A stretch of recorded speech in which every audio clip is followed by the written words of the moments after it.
They're so American of them. Like we brought guns and M&Ms. Yeah, we'll get to the M&Ms in a bit, because like that's not even where we see the M&Ms for the first time. Oops. But we'll get to the M&Ms. Gary and Tommy are still alive, but Tommy hears the monster killing Gary, so that just leaves Tommy, the one with the concerned family, because, you know, the other people don't have concerned family, so they're dead.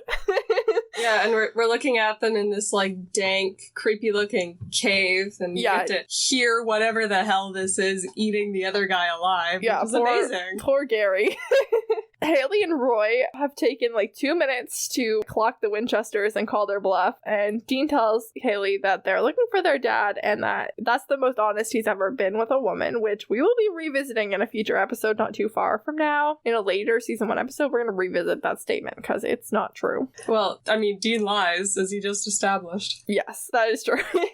And this is where we see that Dean has packed provisions, and by provisions he means a large, and I mean large, like Costco-sized bag of peanut M&Ms. And they are important to the plot. They are Chekhov's peanut M&Ms. I want them. Like, that is a great size bag. That's the size I need. Honestly, I'm sure that, like, if you go to Costco, that's the size the bag is. But they reach the coordinates, and it is entirely quiet, which is apparently weird. Like, there's no crickets or anything. Obviously, John's not there, because, you know, it's been, like, at least a week and a half, if not longer, since John left those coordinates for them, so he's not there. Yeah, he's in the wind, and honestly, I think it would be very interesting to see him just standing out in the middle of the woods like, hey guys, yeah, there's a Wendigo. I've just been here doing nothing about it, letting 3 more people go missing. That was everything. Yeah.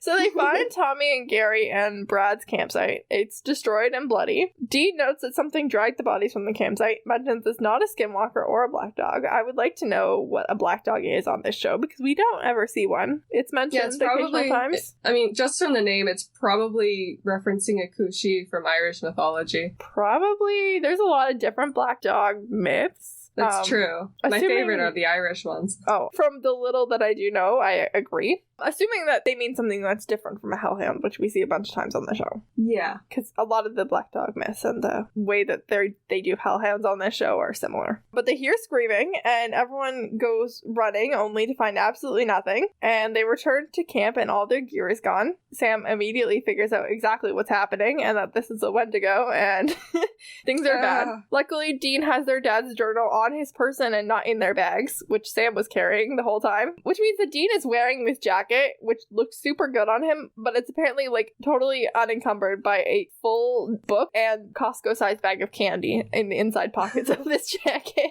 I'm willing to bet that he just has some sort of, I don't know, charm or something, or amulet that just expands his pockets, and we just never hear about it on the show. Honestly, like, they just have things in the inside pockets of their jackets all the time. So Sam identifies the monster as a Wendigo, which can mimic human voices, and Sam tries to get the ranger and the siblings to get the frig out of the forest before they die, but they're not going.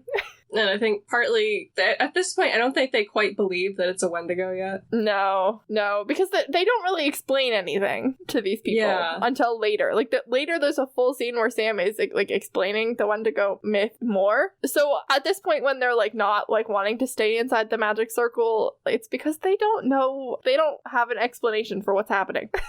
Sam and Dean are just freaking out, and they don't know what's going on, and they're talking about magic symbols. Yeah. I think any one of us would probably react similarly. Some jerk just stole our bags, and you want us to stand inside a magic circle while my brother dies? Thanks.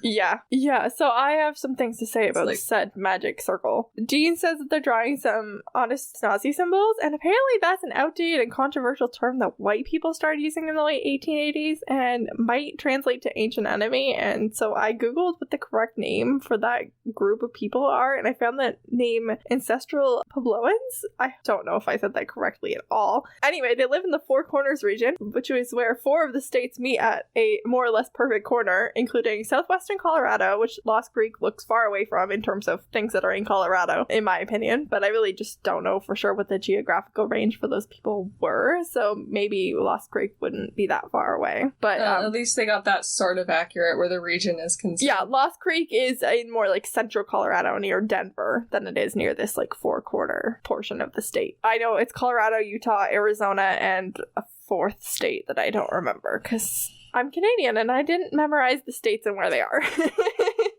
We only had like 13 things to memorize, guys. Yes. Sam wants everyone to get safely back to town, and then he wants to leave Colorado, and Dean says that he's supposed to be the belligerent one, which doesn't fully jive with the Sam rebelling against their dad and going to college story that we learned about last week. But Dean says he doesn't think that their dad's ever been to Lost Creek, but tells Sam that they're there because their dad passed the book on to them so they could pick up where he left off, and for the first time we get the tagline, saving people, hunting things, the family business, which makes me feel a range of emotions, but just annoys Sam.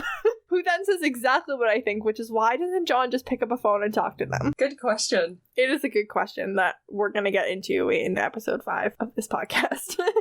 We're going to do a full dissection of what John's up to right now.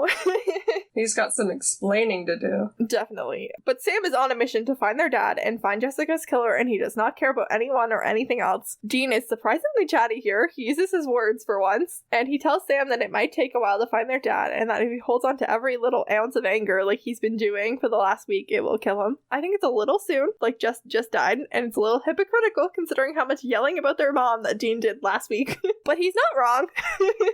If Sam doesn't let go of some anger, he's gonna have some serious issues. He's gonna get killed. Sam asks how Dean and their dad do it, and we haven't really met John yet, but the answer is that John does not do it. John does not have patience. He has never let go of his anger once in his life. That's why they're living this life. Yeah, it's why they're here in the first place. Dean tells Sam that he does it for the other families, that their family is screwed up beyond repair, but maybe he can help save someone else's family or make things a little bit better for them. And that when that isn't enough help, then like the act of getting dirty and killing monsters makes him feel a little bit better. All right. Is that healthy? I mean, no, but No, it's not. But it's working. It's not the worst. It's sort of working at the moment. There's more screaming, but Dean reminds everyone to stay inside the circle. Someone always has to break that rule, and so Ranger Roy leaves the circle and ends up paying the ultimate price. You had one job, Ranger Roy. Dean and Sam apparently tell Haley and Ben everything about Wendigos at this point, but they don't really, and Sam has decided to go for the killing things coping method. It's great. So then we get some Wendigo backstory, because apparently they haven't actually explained anything in this. It's been a long day, okay?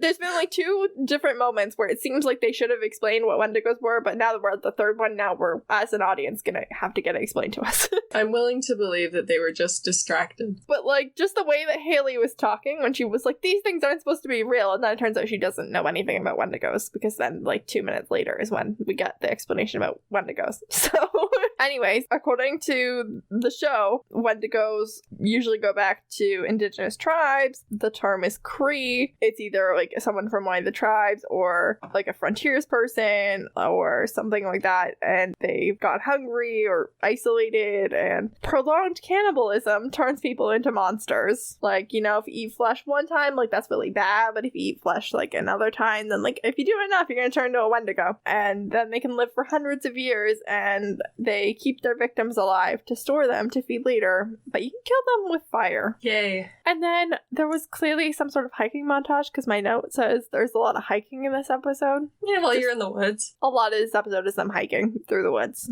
Like, a lot. The Wendigo drops by, not to kill anyone else, just to drop Roy's body on them, because Roy pissed it off by shooting at it when he left the circle. And then, which is a fun part, because it also develops the Wendigo a little bit more and shows that it's kind of intelligent. It's playing with them. It's taunting them. Yeah, like he could have killed them, any one of them at this point and just like chooses not to. Yeah, it's showing them like, I am capable of this and I've chosen to hold back for now. And then Dean and Haley are both taken, which means that the Little Brothers Club is gonna have to save the day. Dean has pulled a Hansel and Gretel and is dropping his Costco-sized bag of candies along the way so that Sam can find him. It's the real reason to take them. Yeah. If you find an abandoned mine in the woods, I understand that the temptation might be there to go in, but do not act on that impulse. Old mines are very dangerous, possibly toxic, and according to the vast amounts of true crime that I've invested in over the years, a prime place to dump bodies. Also, a prime place for Wendigos to hide. Apparently. As my favorite true crime podcast says, True Crime Obsessed, if you go into the woods, you either find a skull or you become the skull. I think the same goes double for abandoned mines. Abandoned mines are super dangerous. Don't go into them. They locate Dean and Haley, who are still alive, as well as Tommy. Dean is clearly in pain. He's clearly been injured at some point. We don't really find out how badly. He doesn't look that badly injured later, but like when they're pulling him down from where he's been tied up, he looks like he is hurting pretty badly. And Tommy is in very, very bad shape. He's been tied up for like a couple of days at this point, not doing well. Physically or mentally. Yeah, just overall not doing good. Dean finds some conveniently left behind flare guns, one for him and one for Sam. Yay. Like, good thing that these were here, or else they would be dead. Sometimes you just gotta keep suspending the disbelief just so we can have some important plot stuff happen. Yeah. They make the same plan at the same time. Dean goes one way, making a lot of noise, and Sam is gonna accompany the victims to a safe place. This is also their comfortable place, like the car. Like, I'm gonna notice if there's ever a time where Dean is the one who is, like, accompanying the victims out of wherever they are, and Sam's the one being bait. Like, if that happens, I'm gonna be like, this is weird. Like, this is not in their comfort zone. It's just not how these two do things.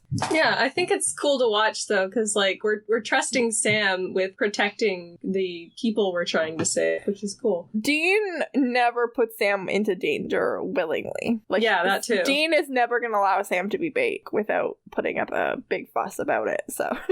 Oh, yeah. This is very much his character. Anyway, Sam doesn't do his job fully at all. Sam. He walks them most of the way out, but then stays behind and then misses his shot at the Wendigo. I don't know why I said it like that. We finally see the Wendigo kind of as it corners everyone, and then more when Dean like comes up behind it and shoots it. It's not good. It's bad CGI. It is 2005, 2006 CGI. I guess 2005 CGI. And our budget is not as high as it could be. It's not great. It's not a great payoff to all of this. The Wendigo looks pretty creepy, though. It's a bit like Nosferatu, except wearing a loincloth. It's kind of, I don't even know how to describe the Wendigo. I just don't like it. It's not great. It's scary, but not that scary for the payoff. I've seen a lot of posts about Supernatural where it does good with like things we can't see, you know, like the angel wings, like, you know, like we only see like the shadow of them, or when they burn out, or like hellhounds. Like when we see a hellhound eventually, like it's not as scary as when it's just like this invisible scary dog. And I think the same thing with the Wendigo. Like when it moves too fast to see it, it's way scarier than like this thing that we end up seeing. Kind of like Blair Witch. It's just so much scarier when you don't actually see what's haunting you. Yeah, I think that's true for a lot of, especially like this one is just, it's just not well CGI'd. It's not that scary looking. But anyway, Dean shoots it and it burns up. And then they actually talk to the police and get medical attention, which is pretty rare. They don't really need any like major medical attention. Obviously, Tommy's in pretty bad shape. They're just like lying to the police, obviously, that like grizzly bear like attacked them, and they're all like lucky to be alive type thing. It's the most talking that Ben does in the whole episode. Yeah. Sam's just standing behind him, like supervising his story. And then Sam and Dean both agreed that they hate camping, which I have, I think, things to say about later. Not later in this episode, just later in the series in general. But Sam says he wants to drive, which Dean begrudgingly allows. And then this show runs on driving montages, so it is no surprise that we pretty much end this episode with the driving montage. Yeah. Right off into the sunset with a rock song playing in the background. Always. So, Meredith, did you have anything to add to the recap? Any points I missed? Not to the recap. Most of my research was on, like, Wendigo mythology. Awesome. Okay, so we will move on to weekly segments and panels, and we're going to update some stats. So we're going to start with the total death count. So this week we saw 3 deaths, bringing our on-screen total to 6 deaths. And oh boy. Our total death count, we saw 3 deaths.